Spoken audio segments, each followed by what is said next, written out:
What is up, fans of Castle Rock? What is up, fans of my channel? And a big hello to all the random YouTube splunkers that just decided to go through the dark recesses of YouTube and decided to click on that thumbnail because, hey, that guy's handsome. And to that particular last group of people, I'd like to say thank you.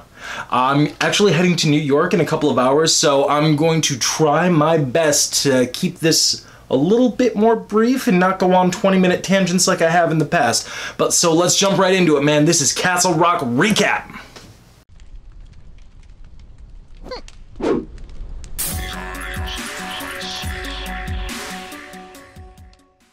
Just like I do with every single episode of this, I wanted to touch on a couple of predictions and a couple of speculations that I'm getting via email, Twitter, and even in the comments down below, and also in the Facebook group, which I'm always hanging out in by the feel of it. Facebook.com/group/CastleRockFans. The link is down there in the show notes. I got a lot of the same stuff. The majority of what I got is people speculating some resurrection and reanimation. Remember, we're supposed to be watching out for the doggies. We did see some dog action in last episode where Ruth is trying to find the bullets, so maybe that's what they were referring to, but hard to say. And also, I've been getting a lot more people waiting and yearning for some evil Jackie Torrance.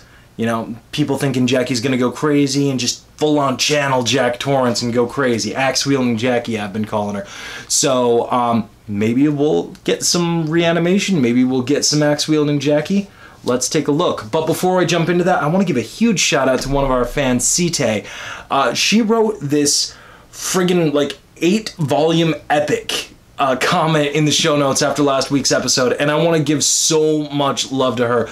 It was massively long, so I can't really effectively share the majority of it with you guys, but she is a super sleuth. Like, she should have her own show on Sci-Fi Channel where she wears a fedora and she just dives right into the mystery of these shows, and she goes deep cuts in this. So thank you so much, Site. You are actually like part of the reason that I do these videos, and you're part of the reason why I'm hanging out on the Castle Rock Fans Facebook group. It's because I love talking about this. I love interacting with people that just dive deep into the speculation and the questions and just try to piece everything together. This show isn't just something that I kick back and watch. This is like an experience, man, and I'm so glad to be on this experience with you guys, and I'm so sad that we've got only 2 weeks left for it. What are we gonna do with each other? What are we gonna watch? Maybe I'll put something up for vote, or maybe you guys can tell me. So, but enough of that. Let's dive into the episode. Gordon? Maybe next time you'll think twice before you spring a lunatic from prison. Can I help you? Do you hear it? You do. Finally. Who are you? Why did you ask for me? What are you doing here?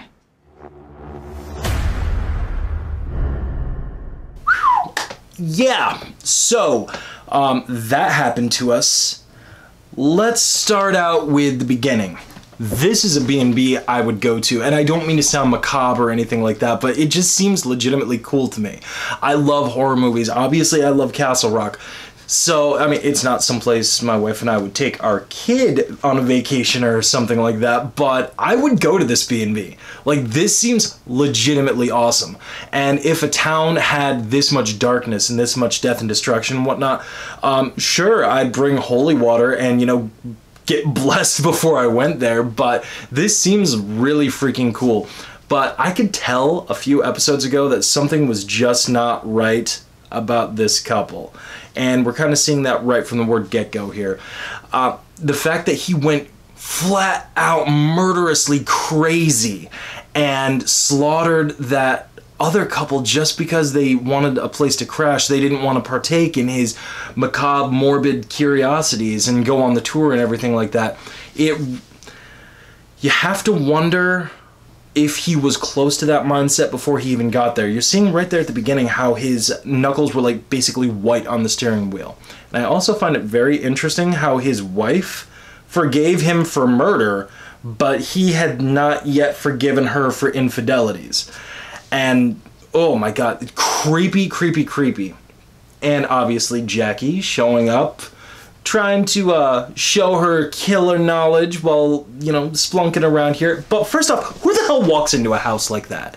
Like, Jackie, you gotta learn some friggin' manners. Like, you're over there trying to network and you just walk inside the house, you're just hanging around, you're talking about a specific type of axe, which is, you know, knowledge that would make me uncomfortable if I came across you in the real world. I realize you're a fictional character, but there are people like you out there.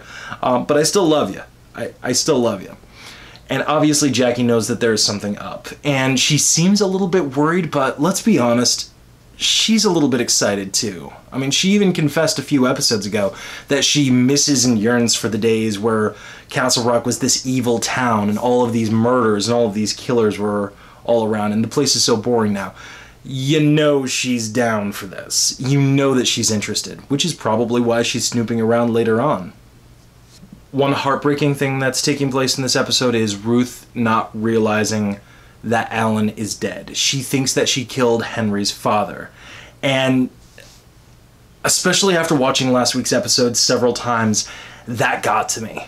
Not the least of which being the fact that Alan Pangborn is officially dead. I thought that there would be some sort of way that maybe Ruth isn't just having Alzheimer's. Maybe it's not just that. Maybe she actually was time traveling and she found a way to change the timeline so that he didn't die. Because as Site pointed out, there are plenty of inconsistencies in the scenes and when people said that they arrived in town and whatnot. So maybe she altered something, and maybe that still could happen. You know, if not in this season, maybe in a following season. This is definitely being picked up for season 2. That is 100% confirmed, and it's supposed to be an anthology story. So maybe there's something else that happens that brings good old Sheriff Pangborn back. I don't know, but Ruth got to me, man. That sadness, especially after seeing her love and the way that last scene from last episode was framed. Damn, it got to me. Fine, Alan. He knows these men. They trust him. He can talk to them. I want to talk about Molly here for a second. You're starting to see her powers really taking hold. She was able to locate Henry, and you're starting to see flashes and glimpses of what happened to him in the past. And it's definitely unsettling to her. She was able to rescue him, and it looks like something awoke. For the sake of what we're talking about, I'm going to go with awakened. Something awakened inside Henry, and he's a believer now. He believes in her abilities. He seems to believe in the darkness of this town, and he has to find out. It's not just a want to know, it's now a need to know what happened to him when he was younger. And the kid is full of mysteries. I feel like the little man from another place in Twin Peaks right now. He is filled with secrets. So the kid was waiting for him for 27 years, and he didn't ask for any of this. This brings me right back to what I was saying. I don't think that the kid is necessarily evil. Like, Lacey said that the devil is a boy. Maybe that is true, and maybe we're going to learn something in the last 2 episodes here, but I don't think it's the kid. I think the kid acquired these abilities. I don't think that this is who or what he is. I think it's who or what he was turned into. And I think it's going to be kind of cool if that takes place going forward. I know we already talked about the killer couple, man, but I gotta talk about them a little bit more because of these paintings. Seeing these paintings going back in time, we know that the kid has not aged in 27 years, but Henry did not know that. And to see these going back in time, it was a haunting scene. And then you're starting to see the one from 1991, the year that Henry went missing, and in a flash in between the two, the kid is portrayed in the picture as wearing the same shirt as Henry did way back when, in 1991. Which leads me to wonder, was that original painting of the kid, or was it of Henry and how the world sees Henry? Or maybe the kid took his clothes, or maybe Henry and the kid switched places. I don't know, but oh my god. Oh, it freaking got to me, man. And then Killer Couple shows back up, and the wife goes after Henry, who is ultimately saved by... boom! Axe-wielding Jackie. You guys call it, man. I've been talking about it for a while, too, and I loved the idea, but you guys called it, man. Much love to all of you guys. Seriously. I got dozens and dozens of people talking about Axe-wielding Jackie, and there she was. We got there together, man. We did it! I'm still not necessarily sure she's evil right now, but she got a taste for the killing, so maybe she's gonna, you know, become an antagonist for the rest of the season, or maybe she's going to show up in season 2. I don't know, but we did it, guys. The final thing I want to talk about goes right back to Molly. This was a very exposition-heavy episode, and I'm afraid, I really am, because this is a J.J. Abrams production, and he loves him some mystery boxes. I am very afraid that we're going to have all this dramatic build-up and all this mystery, and we've only got 2 hours to finish this story. I don't know how they're going to do it.